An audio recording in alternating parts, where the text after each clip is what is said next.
Okay, you guys, I'm sure you saw the heading here. Your husband is not my baby's father.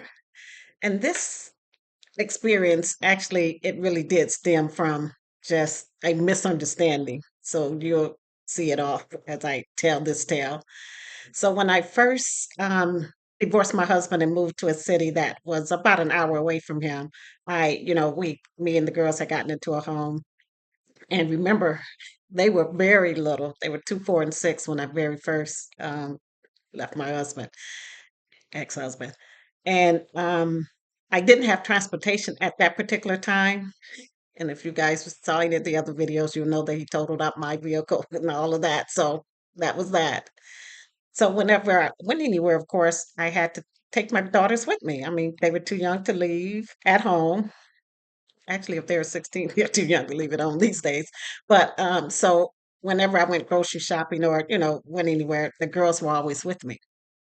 Now, this particular grocery store that I needed to go to was a while away. So it was like 10 blocks away. So that meant, we had to walk. At the time, the two oldest ones, they were again 4 and 6. So they were able to walk alongside of me. And I had my youngest one in a stroller because it was, quite a ways. Plus, the stroller would be used when we were on our way back to put some of the, groceries in the stroller. So that makes sense. Well, on our way home, of course, now we have the groceries. The girls have already walked with me there. Now we have to walk back. And you could tell, we were all kind of tired. Well, this guy was driving by and he stopped his car. He rolled his window down and he was like, hi ma'am, how are you doing? And I was like, I'm fine. He said, well, you all look tired. Duh. I'm like, yeah, we have to walk to the store and back, but it's okay. He said, well, how much further do you have to go? And I said, about 6 blocks. And then he paused for a second and he said, well, if you don't mind, I can take you, I can drop you off. So, me, if you looked at any of my other videos, you know how cautious I am throughout my entire life. But if you looked at those videos, you'll know that it was not for naught, okay? So, at this time, the girls are like, Mom, can we get a ride home? Jeez. And I was like, okay, what the hell? But I kind of, looked in this car to make sure no one else was in the vehicle or anything like that. Well, if you know me, you know that I didn't feel comfortable sitting in the front seat with him like we were a couple. So I told him I would sit in the back, with my girls. So he was okay with that. And so we put all of the groceries, in the front with where, in the passenger seat. So he said, well, with your stroller and you guys are sitting in the back, he said, I'll just go ahead and put that in the trunk, which makes sense. I said, okay.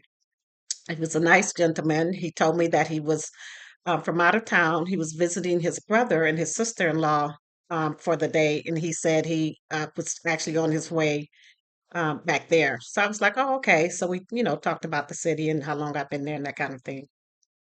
Well, he dropped me off at home. We got me and the girls and the groceries in the house, and I thanked him. I told him I can give him some change. He said, "No way." He had offered me the ride, so I was like, "Okay." So everything was fine. And as I'm putting my groceries away, not thinking of anything, I'm like, "Oh, wow, this is really cool." Well, you guessed it. The stroller was in the trunk of the car. Both of us forgot about, well, he didn't forget because he doesn't have kids. So I forgot about the stroller and he was gone.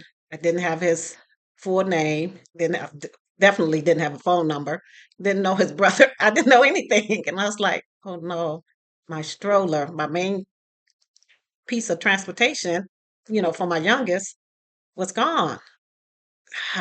And of course, at this time, I wasn't like I can just run out and buy a new stroller. So I was heartbroken. I was like, God dang it, no good deed, right? Well, he was the one that did the good deed, but the punishment was on me. So you can imagine what it's like with that realization. I was like, see, if you had just kept walking, you would have had your stroller. Everything would have been okay. You guys would have made it home. But, I mean, you can't just start blaming everything. I'm like, what's done is done. Well, you know, like I said, didn't have anything to go on. A week later, I get a knock at the door, and it's this guy, and you know, he's like, "Hi, ma'am. Do you remember me?" Yeah, we remember you. He said, "You left your stroller in the trunk of my car." And I was like, "Oh my God, no." I said, "I didn't have any way to get in touch with you or anything, and I just felt like it was gone." And then I said, "But you said you were visiting your brother from out of town. What? You came back to give me my stroller?" And he kind of looked down and he said, "Yes, ma'am, I did. But I have to ask you a favor." And I said, "Well, sure." He said, "I have my wife out in the car. She wants you to, say that this baby stroller is not my baby. This baby." Ah, Now, I know some people would be like, "What?" But first of all, you have to remember how I am. I'm more of a peacemaker, not a drama queen. And I understood that. I mean, I'm thinking to myself, if my husband came home from out of town, claiming he's visiting his brother, well, visiting his brother, and I opened up the trunk and there was a baby stroller in the car, and he swears up and down he doesn't know the woman whose stroller it is. I'll be like, "Ooh, okay, you don't want to know what I would have said."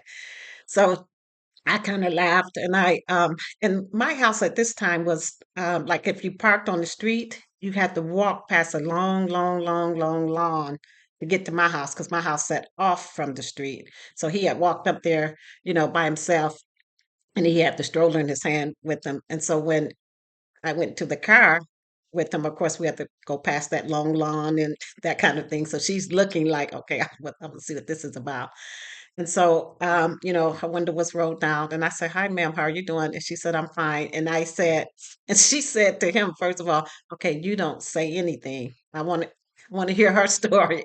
So I think what she wanted to do is see if I would tell the same story he must have told her, of course, that he saw this lady with some kids. They looked tired. He gave them a ride. And so I told her, I said, "First of all, I do appreciate you guys bringing my stroller back." I said, "Because this really is part of my main transportation for me and my girls." And I said, "And your husband was a true gentleman." I said, "We were on our way back. The store is 10 blocks away." I said, "He could see that we were tired and he asked if we, could use a ride." And I said, "I was hesitant at first, but, the girls were tired and everything. And so I accepted." I said, "And when he put the stroller in the trunk, when I got back home, when we got to my place, I'd forgotten all about the stroller. I was busy getting my girls out and my groceries out."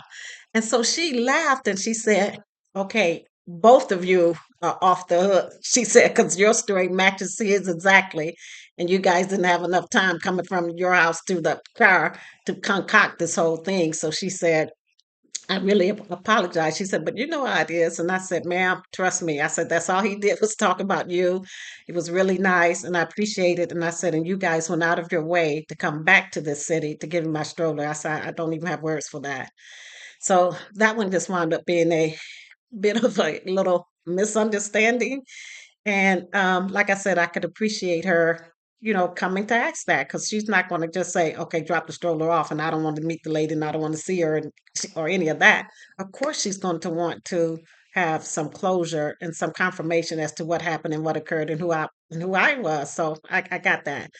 But that was the one of the funnier things that happened to me in my life. And like I said, the whole thing is to put ourselves in other people's shoes and say, how would we have reacted? So again, I understood her stance completely. But that was just a funny misunderstanding there. And again, this is life lessons learned. Remember my mantra: knowledge is in the knowing, but wisdom is in the doing. So as we're learning lessons in life, well, if we're not applying them, we really aren't considered as having known them or learned them because the learning of a lesson is the application of it. So that was just a little short ditty here. It was a funny story I wanted to tell about still part of the whole, now you're divorced and some of the events that occurred with that. We are going to get into the next segment of the working um, elements here in the relationships. When I say working relationships, I mean with your colleagues, your supervisors, your managers, and things like that. And but I do have a few more short videos that are kind of wild that won't be related to the work one yet. So I'll see you ladies, or I shouldn't say ladies. I'll see you all on the other side. And just to let you know, my videos do drop on Tuesdays, Thursdays, and Saturdays. So that's when I'll be making new videos and posting them. Please like and subscribe and put your comments below because I know this is kind of an oddity, but what would you have done in that situation? Whether you were the wife who found the stroller or if you were the person who she was coming to speak to confirm that her husband was not your baby's daddy. Okay. I'll see you later. Bye.